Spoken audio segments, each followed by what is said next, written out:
Alright, how you doing? What we have here is a Reuleaux RX200, and what we're going to do is we're going to take it apart.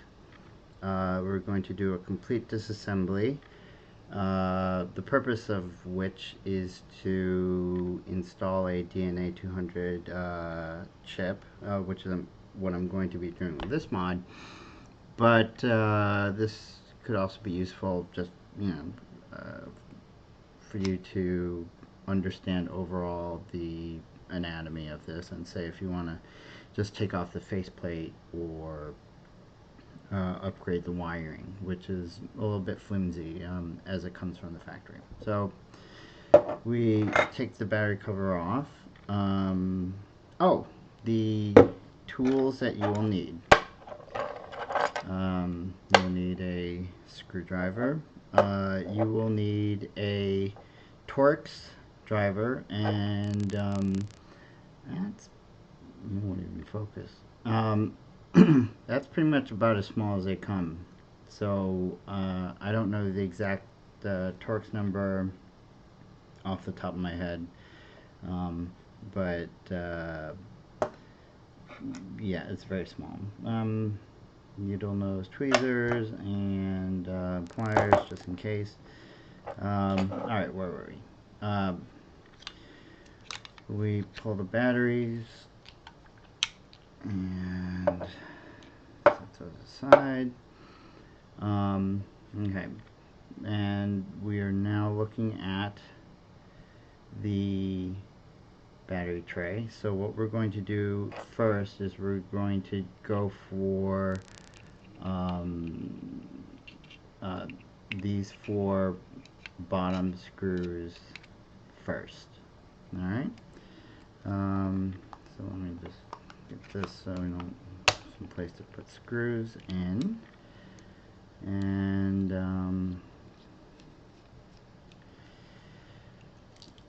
oops. The screws in the middle, and actually there's one up top, they're very short compared to the bottom ones, so that's one way to sort of tell the difference between the two.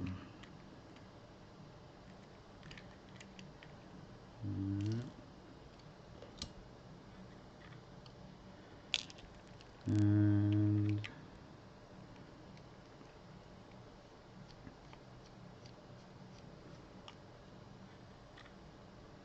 the bottom one's out. Oh, never mind. I got it backwards. The middle ones are the long ones, and the bottom ones are the short ones. But in practice, it actually doesn't really make that much of a difference. At this point, the faceplate will come off. You want to do it this way because of the buttons, which just fall out. Alright? And if you're going to be modifying to install a DNA 200, what you'll want to do here is that plate right there, it's just taped in, so you just push on it with enough pressure. Don't worry, you're not going to hurt anything. And yeah, it's just sticky double-sided tape. And then now you can see here, let's get some light here, the border, and then what you're going to do is you're basically going to file that away, or if you're brave and with a steady hand, you can use a Dremel. Okay, so faceplate away. This is where we're at so far. What we're now going to do is, come on, light, alright, this gold screw right there, we're going to undo that, and that comes out. Oh, you'll want a soldering iron heated up. I forgot to mention that as well. This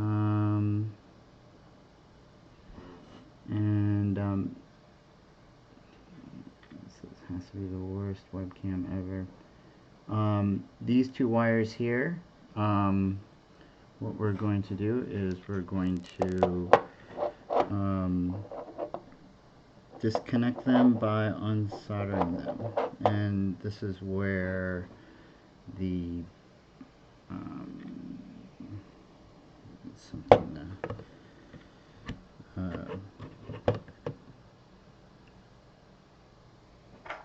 where the shape of the rouleaux gets kind of, as you can see, it gets kind of irritating because it doesn't like to stay still. Alright.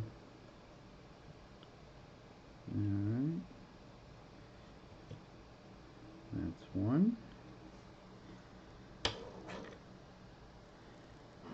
Let's get that out of the way.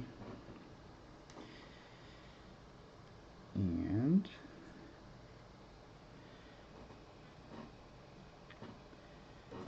where are you? And that's two. Alright. And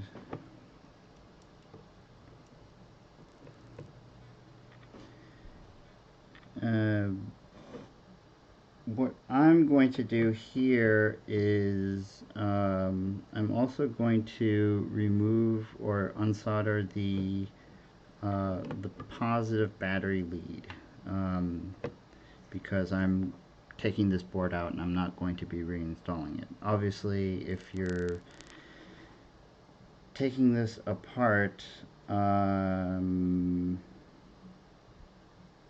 know what, let me not do that.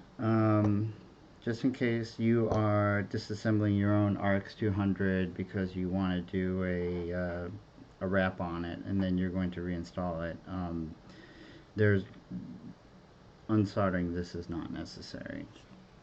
Okay, so we take the Torx screw and then we'll undo the bottom here.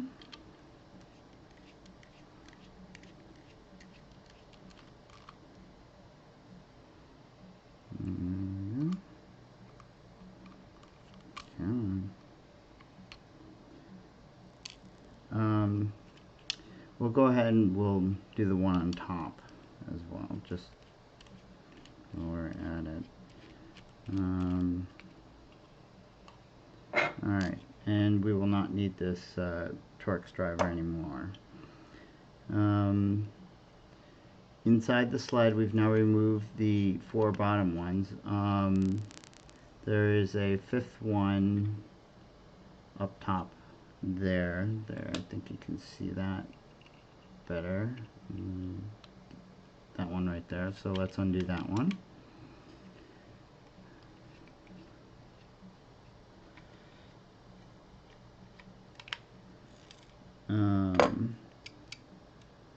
In case you're interested, the Reuleaux DNA 200 has a sixth screw holding in the sled right there. The RX200 doesn't. Alright. This point, let's get, let's see if we can get an angle where you can see it more clearly. Okay. That right, geez, this is hard. That's a rubber foam plug. So what we're going to do is we're going to take the tweezers and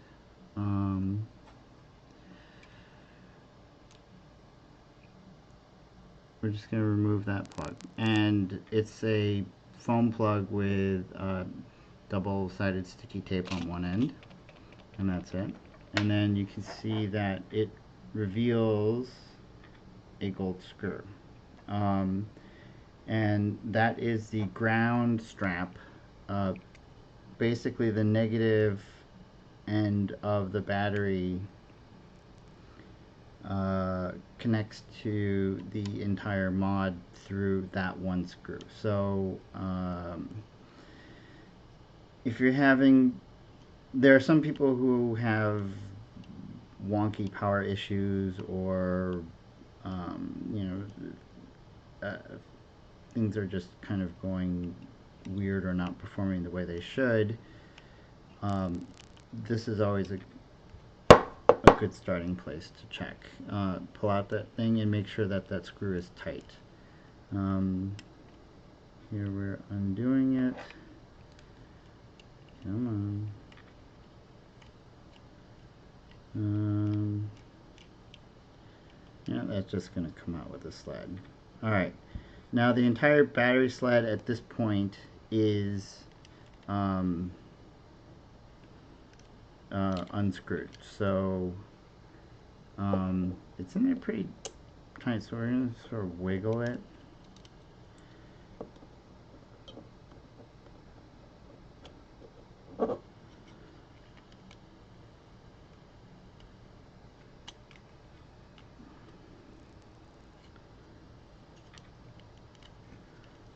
And maybe let me see here, just kind of rotate it. If this is the front, we're going to rotate it towards, let's see, if this is the front and we're going to call this the right side, we're going to rotate the sled towards the right side, and there's a reason for that.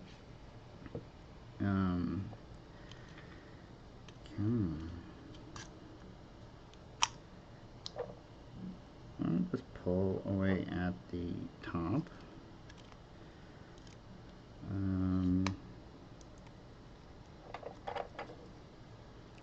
Now I see. This started to do, not on the older ones, but start to see on the newer ones. There's a bit of hot glue right here. So the red wire runs to the top of the battery sled, and we're just going to pull that out. So that's kind of been holding that in, and at this point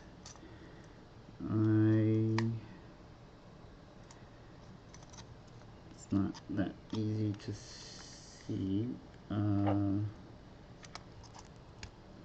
what's holding everything in. If you see here, that has sort of pulled out of place. That is soldered to the positive battery part on the board, and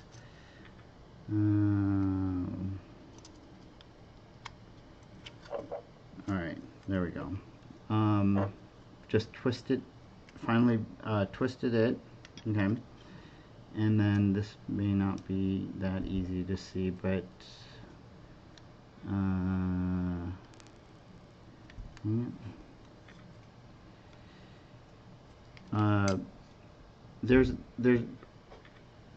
there's a screw there.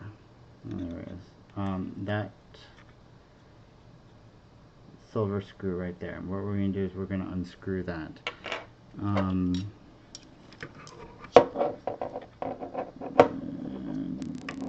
There you go. This is a lot more difficult keeping that solder joint intact, I'll tell you that much.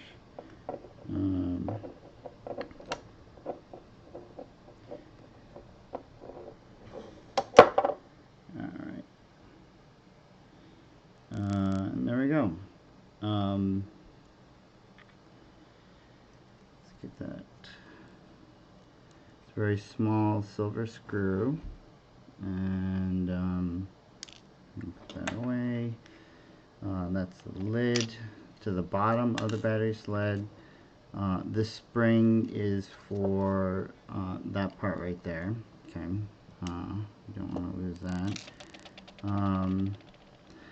And this is the jumper assembly, so that the batteries run in series, and then this is one of the balance wires that runs to the board. This is a way that both the RX200 and the DNA200 is able to read each cell individually, and in terms of, and can also balance charge. That right there. And there's one up on top as well.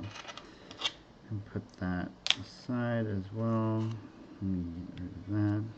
And you can see, yeah, let me take this apart.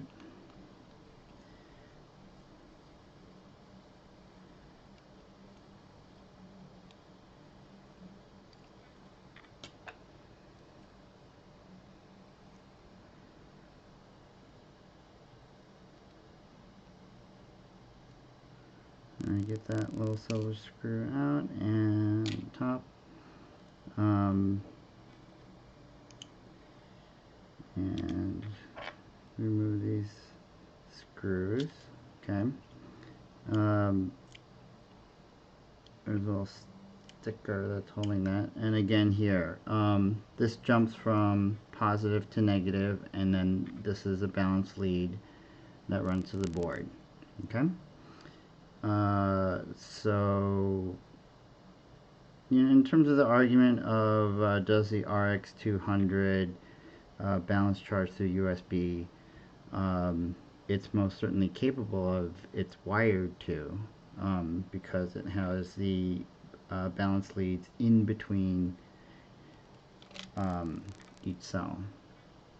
Okay, and there's that gold screw that we undid from under the foam, and that is the negative ground strap. So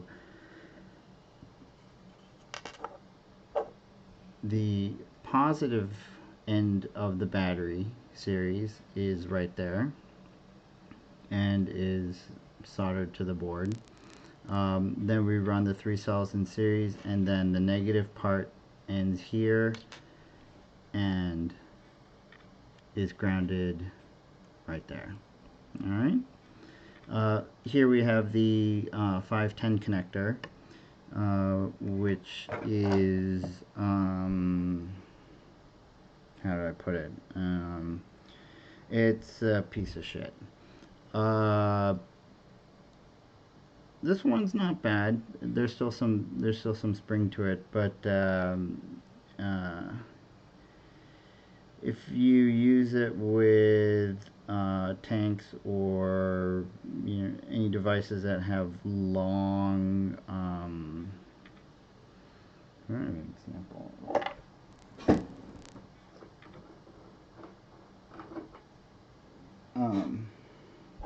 This is a 30 millimeter VCMT. And you can see the 510 connector. The adjustable portion of it is actually screwed in as much as possible, and it's still too long for a lot of devices. And you've probably heard of the Wismec announcing that the TFE4 smoke TFE4 tank being incompatible and or destroying the connector, but there's that right there, and it's soldered both positive and negative to the board. When I swap over to a DNA200, I do not ground the 510 to the board. I ground to the chassis directly, and as you can see here, that just slides right out. If you bend that out of the way, you can see the there's slots right here, metal slots, and then it just slides in. Okay. Alright, so that's out. There's another gold screw right there. We'll undo that.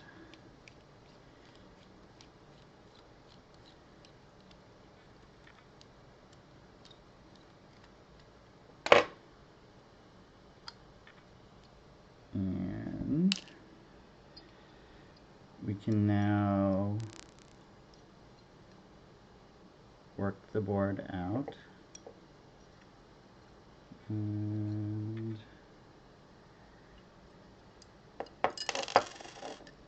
then last thing that fell right there, that's the fire button.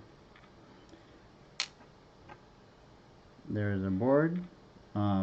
There is the positive battery connection there. And the fire button and the screen, which is attachable piece of foam. And there you go. And this is a completely bare chassis. Here's our battery sled, disassembled, and that's pretty much it. And as a lot of instructions go, assembly is the reverse of disassembly. So if you want to put this back together, get all the parts into view here. That's everything.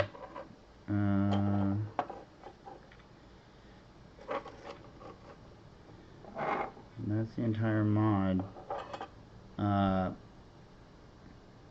And you either put it together, or you can start modifying to do the DNA 200 swap. Now, these thin balanced leads, I changed for a thicker wire, and I don't reuse this connector. I use a Veritube V1 connector, and that requires actually a fair bit of modification to the chassis itself. This has to be drilled out, and these slots where the 510 connector slides in, those have to be ground away as well. And other than that, I think, and then the battery sled itself, it doesn't have to be modified. I think there are people who are installing Veritubes, and what they're doing is they're just cutting away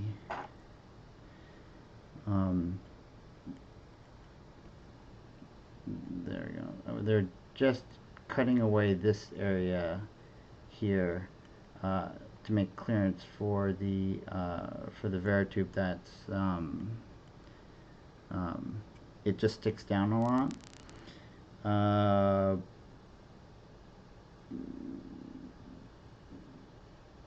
Yeah, but